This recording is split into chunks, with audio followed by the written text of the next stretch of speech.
Cool, and we're live. What's up, everybody? This is Bryson Fowler on Bosstalks on the Rooftop, and we're doing our first live, and we had to make it special. Our first live guest is the Wolf of K Street. I love the name. He is now the CEO of the PCA, which is the Premium Cigar Association.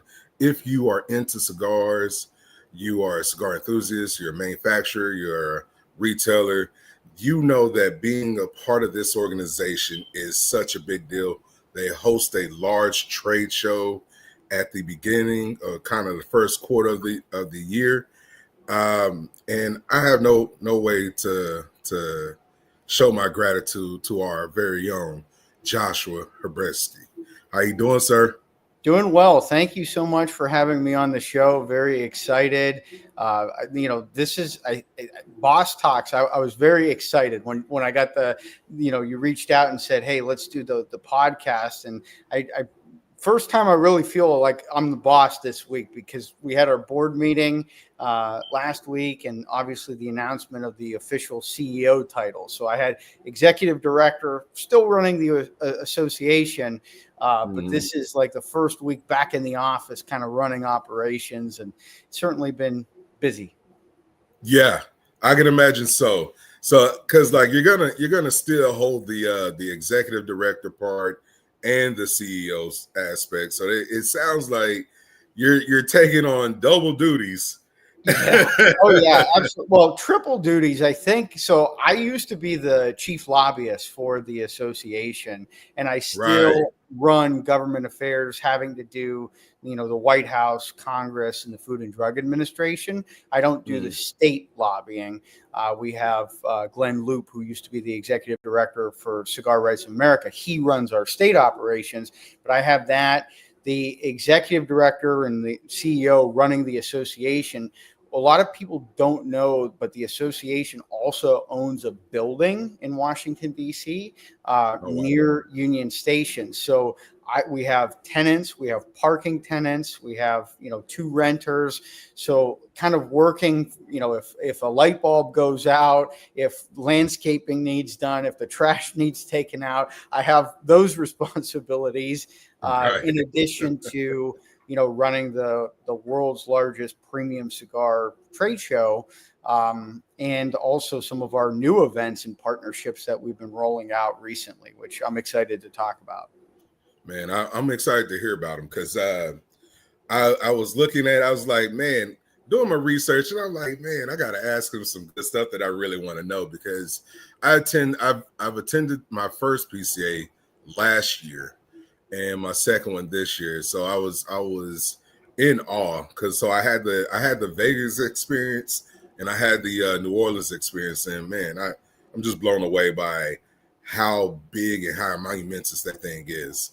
And and I'm like, I don't even know where to begin with. Okay, how do you get all these major brands in the industry to come in and just be part of this thing here? Yeah, I mean, the association has been around since 1933, and I'm very proud to be a steward of the association for this time period. I've enjoyed my 6 years with PCA, which was IPCPR. And, a lot of these brands, it is the family reunion. You have retailers, manufacturers, media, distributors, brokers, everybody coming together. And, New Orleans was phenomenal. That was my first official trade show presiding over, and we're already talking about how do we make it better? How do we improve? How do we build off of that momentum? And we have some surprises in store for next year. It'll be back in New Orleans, and then we go to Vegas. And I'm a fan of Vegas too, so I like the challenge of having to preside over one in Las Vegas. But our team, we have 2 folks that are dedicated to the trade show. That's in events. That's their responsibility. Lisa Cox and then Shannon. They handle a lot of the logistics there. Lisa Sigler, who runs our membership, she books all the booths, makes the show floor plan look what it is. And we were in Dortmund at the Intertobacco trade show last week. And, because of a few folks that ended up signing up to come to PCA in 2026, our show floor is going to be sold out. It's going to be actually more packed than last year. Man, I'm trying to figure out how do we get you guys to Dallas. Dallas would be cool.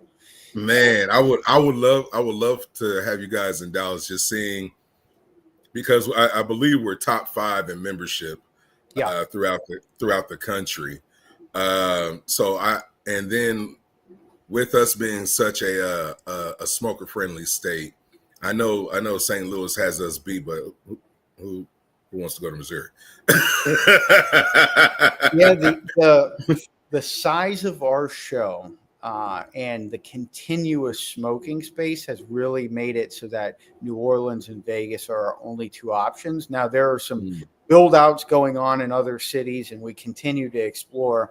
But for the next 4 years, we're locked into those contracts. Right. But, we're looking for other engagements. A couple of weeks ago, I did my first New York City Alliance membership event. Our team has been kind of traveling around the country. We had 150 people in New Jersey overlooking New York City. Beautiful venue called the Stork Club. One of our new members overlooked the Statue of Liberty. So we've been getting out. We've been going to different cities. I know Jay Davis in Dallas, Blue Smoke, is one of our board members. Dallas is on my radar. I'm going to Houston, not next week, but the following week. I'm teaching a course in the beverage department on cigar pairings. So we've been doing a lot of education initiatives, and coming on as the leader of PCA, I said we need to focus on education. We need to, professionalize the industry, whether that's business solutions or business training, but also working with academic institutions. So we have a master class that we're going to be launching this November at FIU, 2 days on campus, 1 day at Empire Social in Las Olas, where the students will be able to smoke cigars, limited to 40 people, but it's meant for marketing directors for cigar brands or general managers of cigar shops. And I'm bringing the biggest names in the cigar industry to teach this course. Right. I'm going to give the 15-minute 101, and then I'm going to ask them questions, and they're going to tell their stories and what worked, what didn't, and that's, to me, I'm going to learn just as much as any of the students. Right. Who also I really love watching her content is Cigars with M. Michelle. Yes, she's very big in promoting the cigar industry as far as the education side, and I think she is one of the women of PCA members as well. Michelle was at an event with us 2 weeks ago, and I was on the phone with her about an hour ago. But Michelle's great, and she is a big supporter of the association. Yeah, and I love her work. And all things aside, I know we talked a little bit. You say you have a trip going to Dubai, right? What's that going to be like for you? What's that going to entail? So this will be a first time for Dubai, and there were some people that were hesitant. What's PCA? That's mainly in the United States. What are they doing in Dubai? And this deal came about. There's a British company called Quartz, and they have been doing a tobacco show in Dubai, focusing on all things outside of cigars. And they approached us and said, hey, we're looking for a partner to have a concurrent show that's dedicated to cigars. Would you be interested? And, we had many months of meetings, working through contracts, and we ended up coming to a deal where we are the marketing partner for this show. So how we attract manufacturers to come to New Orleans for our show. Our job is just to promote it to the industry. And then we're also organizing a conference. So there'll be an educational portion 1 day and some of the social events that are tied to it. But we get 20% of the total revenue from this event, which helps with our advocacy initiatives and a lot of things. I run the association much like any other business, but we are a nonprofit. So all of our resources are then reinvested into the industry in things like education and advocacy. So, we've sued the Food and Drug Administration 3 times. Those Right. lawsuits are multi-million dollars. Fortunately, we won all 3 times. And Thank there's God. some other lawsuits, coming up at the state level that we're considering. And like when we're prepared, we have a good basis of resources. If there's a big issue that pops up and we think that we can win in a court case, we can devote the necessary resources to fight for the industry. Right, just like how they were trying to ban the flavored cigar sector, and I saw that there was a pause put to that. It was reversed, I think this month, right? That was earlier this year, and okay. we ended up filing comments against it. We worked with a lot of our other industry partners in that, and we're definitely. Hold on one second. I think I got a noise here. Sorry about that. It's all good. That's the thing about lives. You can't control anything. It's just real, natural, organic. So, but with the filings and all of that, it was fortunately that was withdrawn. At the federal level, there's still some state and local flavor bans that are out there, and we continue to fight back on all of those as well. Right. And you guys are doing such a good job at that. Just being able to do our own research and look at what the PCA actually does has been very educational for me and for a lot of our communities. So, I want to take a veer left and really just get to know you, right? So, the Wolf of K Street, man. I love that moniker that you have, that calling that you have. Why the Wolf of K Street? So I love movies. Obviously, The Wolf of Wall Street is a great movie. I mean, I love war movies. I love mob movies. I love, just a variety of things. And I'm a character. Like in Washington, D.C., I'm known as the cigar guy. People come up to me on the street and they're like, "Are you the cigar guy?" And like, I have random people ask for photos, ask for cigars, all of that. So like my reputation kind of precedes me as being a character. Like you go into these meetings and most people are wearing, a plain navy suit and, it's very bland. Lobbying is typically kind of boring. Government affairs can be boring. And I'm like, no, I'm going to be a character. People say that, I have the perfect job. I get to walk around smoking cigars, promoting the industry, and I'm unbashful about it. Like, when I'm walking, I walk to work every day across the Capitol. And when I'm walking, there's members of Congress, staff, all of the above. There's always a cigar. I want it front and center. And so, it like the movie thing, The Wolf of K, I could have at Joshua Habursky. I'm sure that would be, but The Wolf of K Street is like the main area where lobbying shops are located. And obviously it's kind of a play on the words with The Wolf of Wall Street. So that's kind of a funny thing. But even like I said, the suits, I always have my friend's a tailor. I wear these outlandish suits and really, sometimes hats. Like you throw people off a little bit. There was the old British Prime Minister, Boris Johnson. His hair was always messed up, and people would always talk about how his hair was messed up, and he would be so effective in the meeting, and all people were doing was like, why is this guy's hair messed up? But then they would everything that he was saying, and he was effective at being a leader. So I feel as though if people will look at my suits and I'm smoking a cigar, they're like, all right. This guy's a character, but then they're agreeing with what I'm saying and I'm getting what I'm need to do. Right. Because you got them paying attention to you. Yeah. And I can appreciate that because I've been in several meetings. I absolutely hate a lot of the meetings that I'm in because one, they're not cigar friendly. If I could have a board meeting in a cigar lounge and just do that all the time at any cost, I would do it. But that's not the way of things in my industry, of how certain things are moved. But it is what it is. I moved to the beat of my own drum for the most part. Now, I do want to know where are you actually from? So I'm from Erie, Pennsylvania, which our claim to fame is we are typically the snowiest city over 50,000 people in the continental U.S. We rotate between Syracuse, New York. So we're between Cleveland and Buffalo.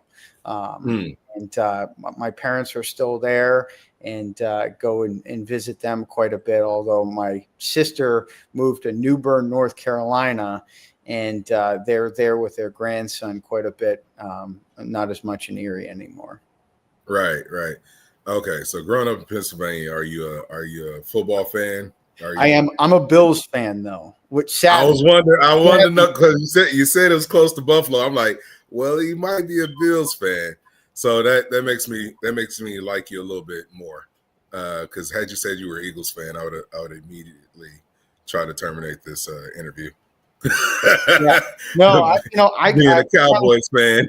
I'm all Buffalo.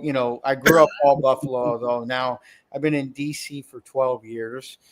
No, 13 years. So I'm a Capitals fan, but like my sports of choice are Formula One and UFC. So like I love the UFC. My plan is to go to the UFC White House. That's going to happen down the street, which will be historic. But I've been to a bunch of live fights, and I go to the Miami Grand Prix every year, which is a lot of fun. Nice. Now, see, I'm not big on the Formula One. I haven't got into that yet, but I'm big on UFC. You look like you probably wrestled in high school a bit. No, I got the broad shoulders. I'm a ready for battle. Like I kind of got the Conor McGregor, look to it. But no, I didn't wrestle. I didn't play. I'm a history nerd at heart, a book nerd. Like, I have I've been teaching now for, I want to say, this will be my 11th year. Nice. So I taught at West Virginia University in the communications department, and then moved over 6 years ago to George Washington University, where I teach government and in the graduate program there. So I'm a nerd. I'm getting my doctorate. I start that program next year, and which will be hilarious. And I've been joking with folks. The only reason why I'm getting my doctorate is when I sit in these public health meetings and everyone's telling me about how cigars are bad. They always get mad when I, refer to them as anything other than doctor. Like if you say Paul, Jane, whatever, it's doctor, whatever. So doctor, whatever. Do the reverse Uno on them and say, right. Doctor, please refer to me as doctor, Please. Even though my doctorate will be in business, but not right. It's still a doctor. Yeah. So with the legislation changes and all that, what do you see going forward is going to be our biggest hurdle? Yeah, there's a couple of challenges going on right now at the state level. I think next year we have to be very cognizant of taxes. There's some budget gaps at the state level. So we commissioned a study to kind of push back, in I think it was 22 states, actually reducing taxes on cigars would lead to more revenue. Right. So, that's going to be something we're going to release the full study in November later this year, in advance of a lot of these state legislatures coming in. Generational nicotine or smoking bans is a big concern. Massachusetts, some of the localities have passed those. It means like if you were born after a certain date, you are not allowed to purchase a tobacco product or a nicotine product. So, which seems kind of crazy. They had that in New Zealand. They overturned it in New Zealand. I know the UK is considering it right now. So that keeps me up at night. And then, I would also say that in addition to the taxes, private sector things. Our businesses, tobacco businesses, have hurdles of using communications tools, a lot of social media restricted, banking, point of sale systems. We want to make it so that if you want to go to a cigar lounge and you're an adult, you should have that ability. And if you want to open a business, then you should have that ability and use the products and services that are out there. Right now we're encountering, text messages. People are not allowed to send text messages, even if you go to a shop and you present your identification and you opt in to receive text messages from the shop, like, hey, there's a Rocky Patel event next Thursday. Right. Some of the carriers are blocking those messages from being sent. So when it's a government agency, I can go and lobby, and a lot of it's elected officials. Voters get mad, they call, you can put political pressure. With a private company, they blame each other. Oh, it's this provider, and it becomes this web.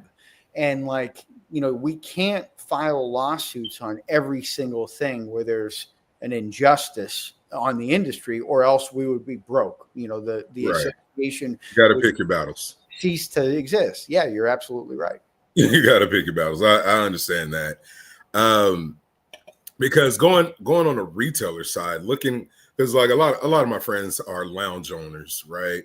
And so understanding their plight of what they're going through, like the restrictions on being able to promote their events, being able to promote like their brands, which is another reason that we use this space and platform to help promote the cigar industry and the cigar brands, because we face those hurdles ourselves with the restrictions from YouTube, anything tobacco. If you're showing tobacco or you're promoting tobacco, hell, I sell lighter accessories for for cigars, so I can't even promote my products on TikTok, and it could just be showing the lighter itself, and they will not mass distribute it, they will not mass produce it.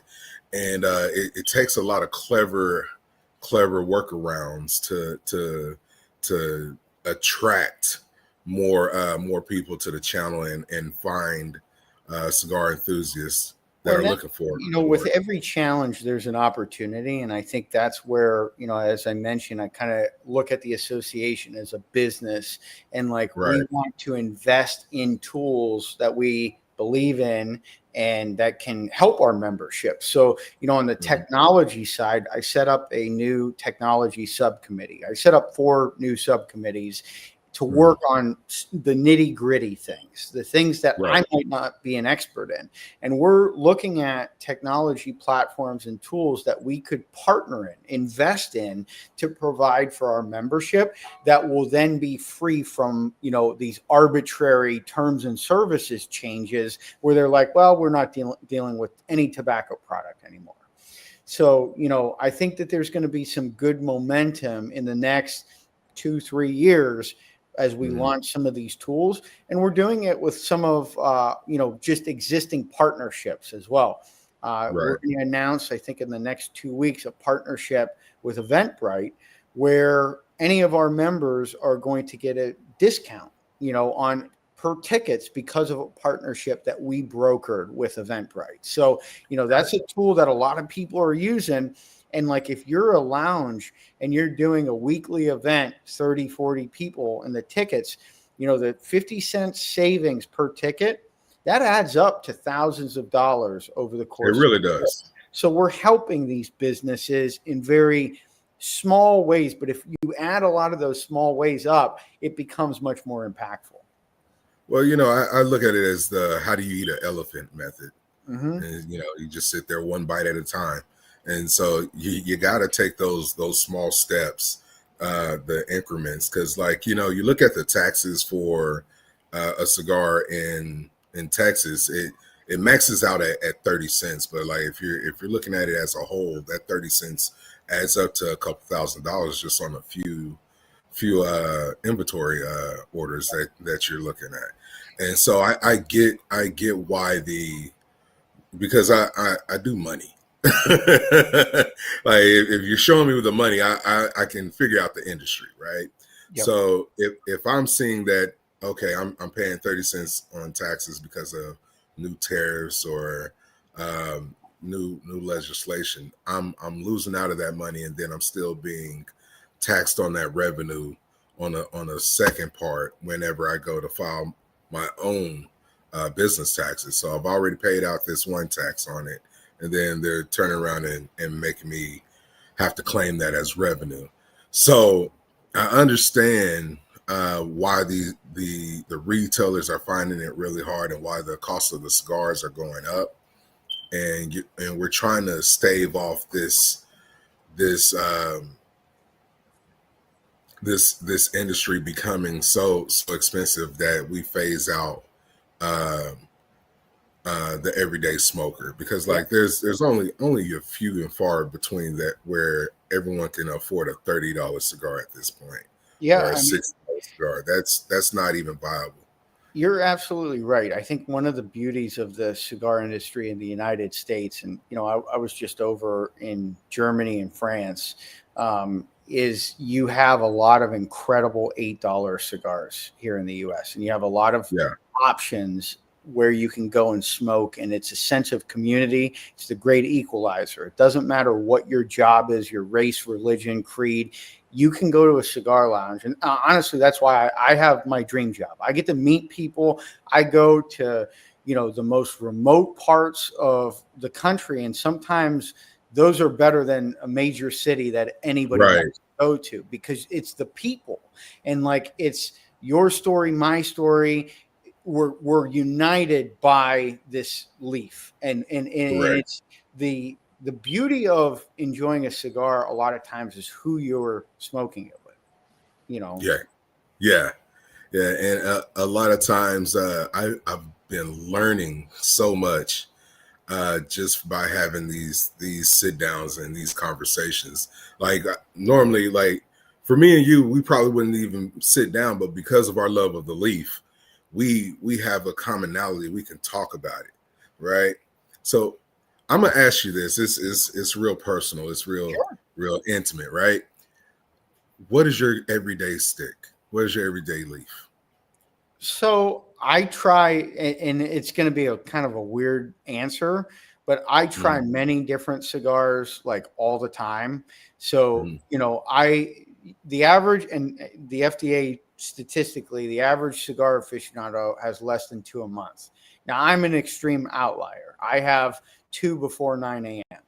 And, so my everyday stick just really rotates. I will say, like, and I've been on several shows, say it publicly. If I'm using my own money to buy a cigar, it is a Padron. I am a very loyal to Padron. But, I've gotten to have cigars with a lot of the brand owners. I think that, there are very few bad cigars being made out there right now, especially by a lot of the family-owned companies.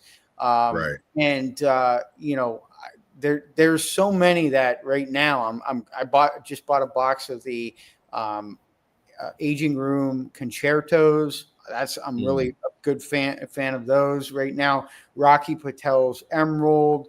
I mean, it's tonight. I'm going to an event with Pete Johnson at Tatuaje. I'm only going to smoke Tatuaje, cigars event. So yesterday was Ferio Tego and a lot of Michael Herklotz's stuff. So I kind of I'm all over the place, but chances are I've tried, if I go to an average humidor, I've tried probably 80%. Right. And so I have it down to like what my favorite rappers are. So I could go into brands and stuff like that. It's just if you have a Sumatra wrapper or a San Andreas wrapper or a mixture of that too, like Luciano's the Machinist and Ron Harper's the Underrated. I'm really locked in on those flavors. And then I have Oliva's only a V series. Oh yeah. There's a Belmachi cigar guy out of Canada. He's West African. He has a really great Sumatra blend. But there's a lot of these boutique lines that are doing really good work out there. So I like to identify what I like as far as the wrappers go, because that's just what my palate is into. Don't get me wrong, I smoke them all. There's not one. You leave a cigar around me, is getting smoked. It just is what it is. But I understand like how my palate has matured and what I've learned for me. Those are the two things that line up well for me. So I not necessarily want to hear your brands, but more so are you into the wrapper? What So I really like Nicaraguan, very strong, earthy cigars. That's my preference. I like the dark wrapper. I smoke Connecticut's, but like it has to be the right Connecticut for me. I really want to feel the cigar, if that makes sense. I want it to pack a punch. I drink black coffee and I drink about 8 cups a day or espresso. And, that's why I'm fueled. I got a lot of energy. I'm traveling all over the place, going meeting to meeting, and I'm fueled by the cigar and the coffee. Cigar and coffee, man. That's the way to go. So I get that. Now, favorite place that you love to travel to and have a cigar. We're going shallow in the weeds right now. We went real deep, and I want to bring us back to closer to shore, and just really deep dive a little bit more into you personally. Sure. So, traveling around any new cigar lounges that I have an opportunity. I'm going to the Louisville Cigar Company tomorrow. I'm going to Louisville for a wedding over the weekend, and I'm going to that's a new place I have not been before. So, anytime I have the opportunity to go to a lounge for the first time, that brings me a lot of excitement. I pride myself on going to over 100 PCA member lounges, new member lounges a year. Since I've taken over as deputy executive director, I've been doing that. So now I'm on year 3 of doing that. I've gotten to see a lot of what's out there.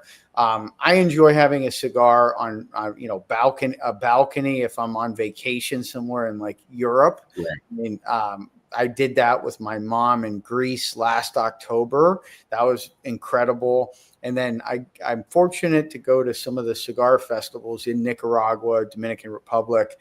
Anytime I have the opportunity to have a cigar in a factory, that's a whole different experience. Like this year, I went to Honduras with Christian Arroyo, and we were also touring Rocky's factory. And like both times, like the workers in each factory, they started clapping the chevetas when we walked in, and like I got emotional. I started choking up and crying of like, man, why are these people clapping for me?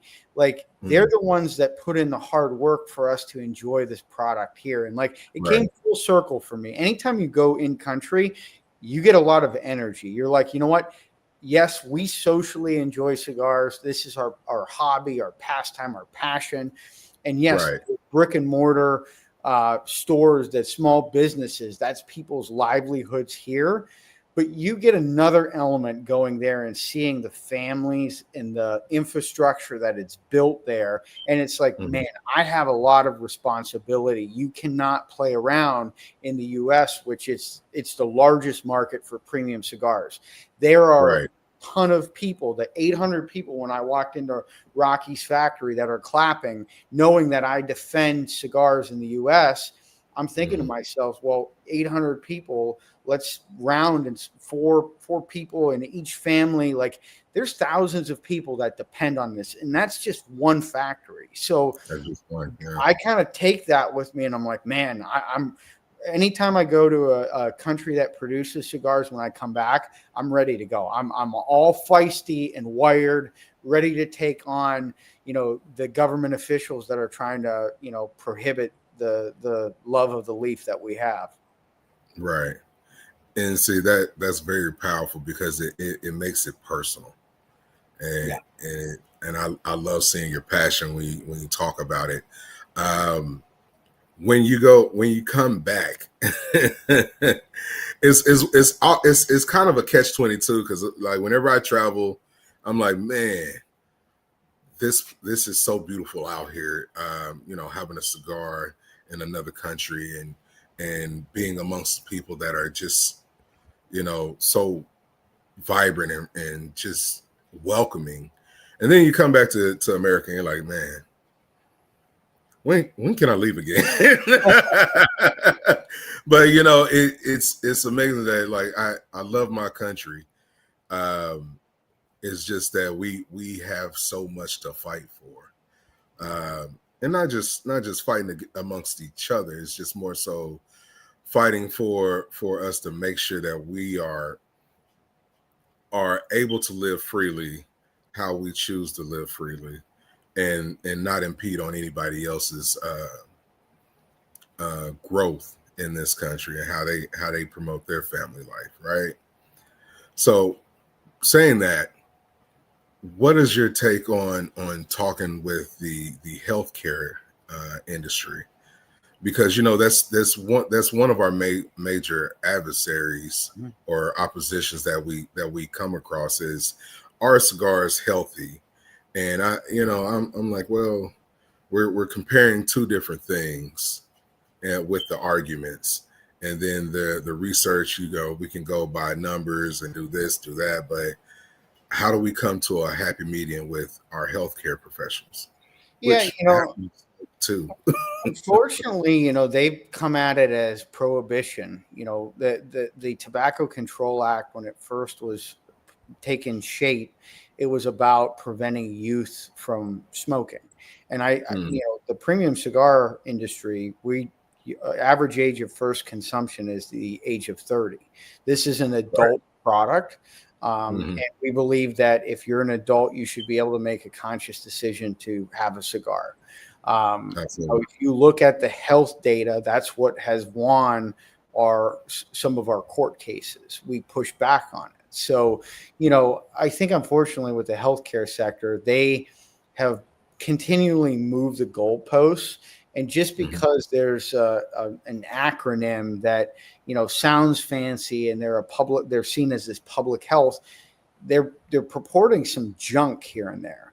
And I think that we have to be on red alert, making sure that we push back and just because one of these groups says something doesn't mean it's true. We need to have to look at the data, look at the research, and I myself, I'm comfortable.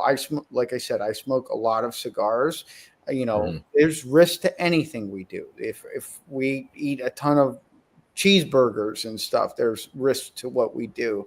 But I think that it's relative. And I know personally in my life, the ability to have a cigar brings me joy. It makes me relaxed and in a good mood. So that's me personally. That's how I feel. I tell that story to a lot of folks. And, if they're an adult, they should be able to make that same decision. Absolutely.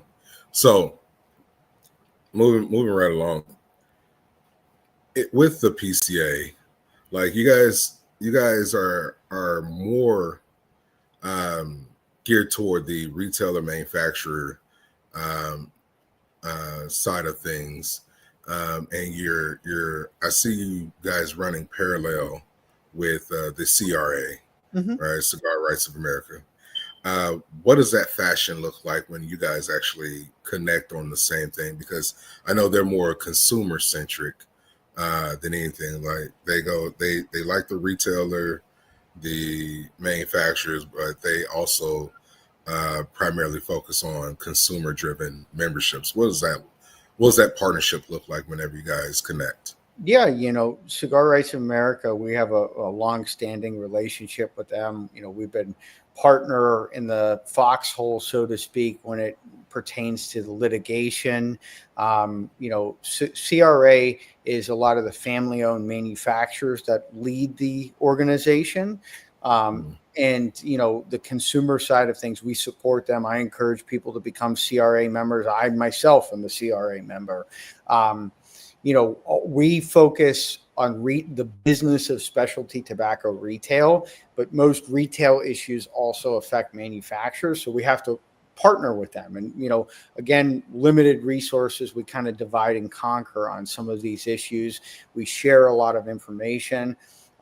We also have our alliance membership, which is for businesses that are connected to the premium cigar sector. So if you make T-shirts for a lounge, or if you're a lawyer or an accountant that does work for a cigar lounge, it's kind of a consumer light membership. So there's a way that people can connect with the PCA as well. And then we have a dedicated advocacy site, cigaraction.org, that is for everybody: consumers, retailers, manufacturers.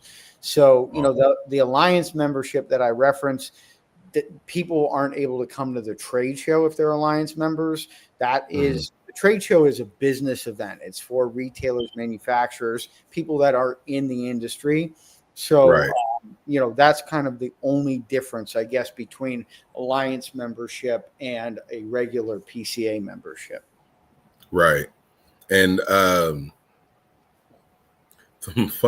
fun part about it is you want to be at the industry, the industry events, because that's where all the fun is. And I also wanted to say thank you for actually paying tribute to the traditions for New Orleans. How you guys set up the welcome to New Orleans and did the Zulu Warrior parade and everything. That was actually phenomenal. It was fun to see that you guys really truly embraced what the spirit of New Orleans is. Yeah, no, and it's great. I know there was a couple of folks that set up the New Orleans Cigar Festival. They kind of coordinated around our show as well. Yeah. So there's consumer events that are going on. We've had an incredible reception from the city of New Orleans in coming there. And I know people were worried about, can we smoke here? Can we not smoke here? Now, this year, a lot of people are not talking about, can you smoke? We are proactively going and renting venues where we know we'll be able to smoke. And fortunately, we had great weather this past year. Hopefully we have similar weather. But the atmosphere in New Orleans was very special. And, that's something that we want to continue and embrace the food, the culture of New Orleans. Obviously, when we go to Vegas, we'll do the same in a very different way. But it really is the Super Bowl. Like, I go to a lot of cigar events. All of them are unique. All of them are special. Like I said, I'm going to one tonight. I'm excited for it. But, having the ability to be a part of the PCA, for me, is real special. When I was in college, I smoked cigars with a professor who was a mentor of mine. And we had a little group that would sit around and talk politics, smoke cigars on like Friday nights. And I will never forget, because, I was 18 years old at the time when it was legal smoking cigars. I thought I thought it was Winston Churchill. It was called the Churchill Society. And I started reading Cigar Aficionado. And now having the ability to work side by side with a lot of the folks that I read about as, somebody in college in Cigar Aficionado, now we joke, like we're talking shit all the time. Like it is a family. Like we fight, and that's why there's no other industry that, this is my fourth association that I've been a part of. There's no other industry that's like the cigar industry. There is none. And I'll never find anything. And no matter what I do, I could, I'm getting this doctorate. Maybe I'll be a president of a college at some point in my life. No matter what job that I have in the future, it will never be as cool as this one. Right. and it's really just a passion, and then you get to really just hang out with your buddies, like they become family, and you get to have those real conversations, and you get to talk shit like you said, and really, you can broker deals, you can not broker deals, and you can get really good insight because they want to see you win. Yeah. The cigar community is really about celebrating your accomplishments and becoming a thinking man, a patient man, or thinking woman, a patient woman. And it's really being around other people that are like-minded individuals that have different points of views, and we can all come together over the leaf. Now, you did mention NOLA Cigar Festival. I did attend NOLA Cigar Festival this year along with PCA. I was busy. Yeah, I bet.